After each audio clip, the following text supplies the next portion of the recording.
The man sat down in his chair, lit a cigarette, and looked around. The room was filthy. The walls that had once been white were now a color between beige and brown, and they were also peeling. The floor couldn't be seen, as a gooey layer of mud and blood covered it completely.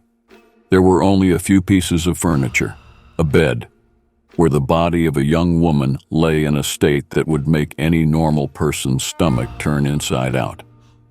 A metal bedside table, where there were some surgical instruments and brown glasses, whose contents you couldn't tell what they were. A small fridge, which, when opened, was full of human organs, possibly taken from the dead girl in the bed or one of her other victims. An old stove that had once been blue, but now showed only the rust it had acquired over time. There was a dirty black pot on top, which had earlier been used to cook one of those organs and later another. Lastly, there was a small table on which the only adornment was an old, dented golden ashtray. At one end of the table was a chair where the psychopath sat taking long drags from his cigarette. Behind the table was a glass window so dirty that you couldn't see out. He was tired of the dirt, tired of the smell. Not that the smell of human flesh, blood, and cigarettes made him nauseous, but he was tired of the poverty, the misery in which he had lived since birth. But he knew that one day that would change because he had made a pact with the devil, and the time for his payment was coming. He had it all worked out in his crazy head. He was going to trick the devil so that he would never be able to get his part of the bargain, his soul. He asked loudly, "Where the hell are you?" As soon as he had finished saying the words, a hand touched his shoulder. Strangely, he wasn't startled, and the man who had touched his shoulder walked slowly towards him. The man's footsteps sound like earthquakes, and his hand is as hot as fire. Face to face, the psychopath inspected him. Whenever the two met, he was amazed by the man's impeccable elegance, if you could call the devil that. In a black suit, red shirt, and black tie. His hair was neatly combed with gel, his teeth were white and shiny, and he had a charismatic smile, believe it or not. He looked like one of those salesmen who knocked on your door selling vacuum cleaners. One of those salesmen so good he could sell holy water to a priest. But in this case, he wasn't selling, he was buying. He was buying the most valuable thing we have, our souls. "It's about time. I thought you'd never show up," said the psychopath. "You had to prove your worth before you got your reward, which you did very well. You've spread terror, tortured, killed, raped, destroyed families, corrupted dozens of men and women, not to mention your peculiar taste for the flesh of young teenagers," replied the devil, looking at the bed. "The time for your payment has come. Choose what you want, and when the time comes, your soul will be mine. I want to be rich, very rich, and I want to live forever," said the psychopath, staring at the devil to see his reaction. "So that's your plan? To live forever?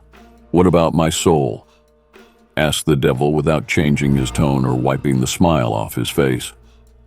"You told me it was anything, that's my choice. I've spent my whole life doing what you told me to do. Now keep your end of the bargain," said the psychopath, punching the table. The devil puts his hand on the table and drags a piece of paper with his index finger over to the psychopath.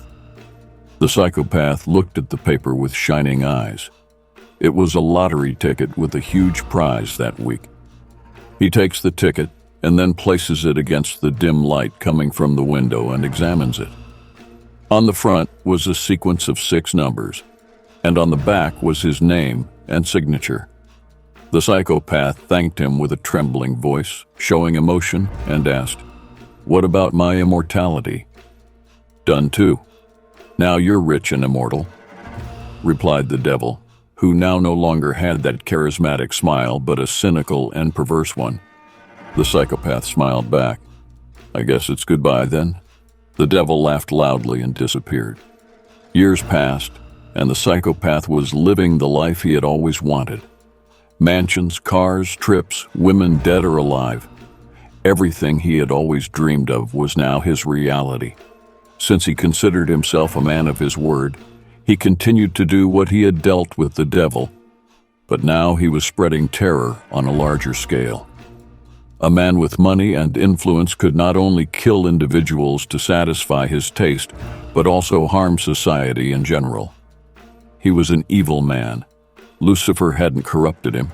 He was born with a rotten, evil soul. Now, with power in his hands, the fun was much greater. Accompanied by 4 beautiful girls of dubious character, he boarded his helicopter to his luxury home on top of a mountain, where he would spend a few days enjoying himself. When he was tired, he would have his main meal and leave the house alone. A few hours later, the group was in the jacuzzi surrounded by a beautiful garden, already drunk and high and oblivious to the world outside. Something caught their attention. A loud noise coming from under the ground, a noise that increased rapidly. The earth began to shake, and when they tried to get out of the bath, their bodies were thrown away from each other. The psychopath fled from the outskirts of the house down the mountain, and when he looked up, he saw a huge rock falling towards him. With no time to react, the rock hit his leg at the knee, separating the lower part of his limb from the rest of his body. His mouth opened in an attempt to scream, but the noise was drowned out by tons of earth that silenced him. In an attempt to breathe, he swallowed some of the earth. His lungs burned with agony at the lack of oxygen. Every muscle in his body ached as if it were being torn. His eyes seemed to want to pop out of their sockets. Suffocation, pain, and claustrophobia are just a few words to describe his feeling of discomfort. This was suffering, pure and simple, and he knew it had been engineered by the devil. But what about his deal? In that situation, he thought with hatred, "I'm going to die. The bastard didn't keep his promise." His agony wouldn't end, and at that moment he was already begging to die. He had barely finished thinking, and the image of Lucifer popped into his head. They looked at each other, and the devil smiled that wicked, sinister smile he wore the last time they met. "Yes, I kept my promise," Lucifer replied. "Who says you're going to die? You're going to spend eternity here, buried alive, feeling pain, hunger, and of course the lack of air. When you make a pact with the devil, you're going to hell, one way or another." And then he disappeared. The psychopath's scream of rage could be heard even though it was muffled by tons of earth and several meters from the surface. Do you want more stories about pacts with the devil? Check out the other videos here on the channel. See you in the next video.